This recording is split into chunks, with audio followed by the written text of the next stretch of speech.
జగమంత కుటుంబం నాది, ఏకాకి జీవితం నాది, సంసార సాగరం నాదే, సన్యాసం శూన్యం నావే.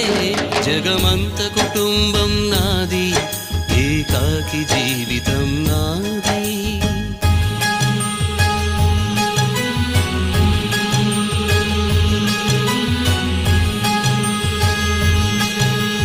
కవినై కవితనై భార్యనై భర్తనై, కవినై కవితనై భార్యనై భర్తనై, మల్లెల దారిలో మంచు ఎడారిలో, మల్లెల దారిలో మంచు ఎడారిలో, పన్నీటి జయ గీతాల కన్నీటి జలపాతాల, నాతో నేను అనుగమిస్తూ